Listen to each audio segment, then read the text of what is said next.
Praise Lord. Greetings to one and all present over here in the name of Jesus Christ. My name is Prince Anin Kunye. My ID number is 6. And today I'm going to talk to you is how a person can keep himself away from getting polluted by these worldly things. So before I start my message, I would like to have a word of prayer. So let's pray and start. My Heavenly Father, thank you for the wonderful day you have added in our life, Lord.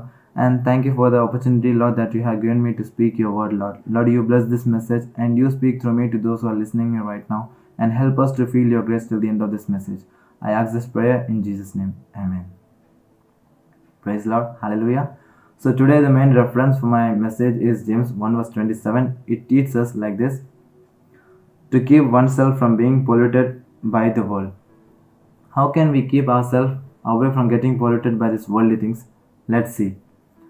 For example, from Old Testament, if we see the life of Joseph, Genesis chapter 39 verse 9 to 21 says like this: Joseph was sold to the Egyptians by his own brother, and he became slave in Potiphar's house. And there he had an opportunity to commit sin, but he didn't do that.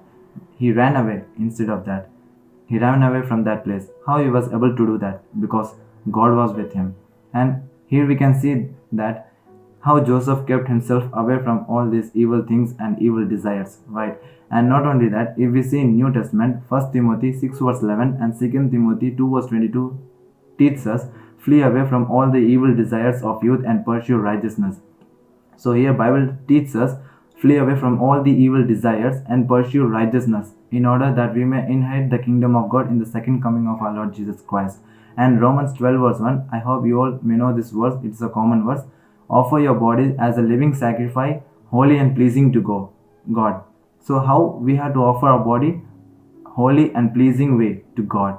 So not only our head or our legs or our hands, but the whole body. And if we once offer our body to God, then it is under God's control, not in our control. And God will lead us in every hard situation that comes in our life. So therefore, if we want to lead a holy life, we need a Holy Spirit. Each of us need a Holy Spirit to lead a holy and truthful life. Because without Holy Spirit, we can't lead a holy life, or nor we can go to the heaven too in the second coming of Jesus Christ.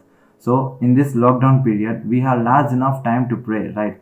So when you pray, ask God for the Holy Spirit. See, Holy Spirit is a promise of God. Jesus said that I will pour out my spirit on those who ask. And Bible says this, ask and it shall be given to you. So when you pray, ask God for the Holy Spirit to receive, to win this world, right, and to lead a holy and truthful life. So all I want to say is, before I conclude my message, draw more closer to God. If you draw closer to God, then God will draw closer to you. See, suppose we are watching a YouTube video, right, and in between signal cuts off. So what we used to do, we will get out of our room to get a proper signal, right? Likewise, we have to take a step in our spiritual life too, to get a proper connection between you and God.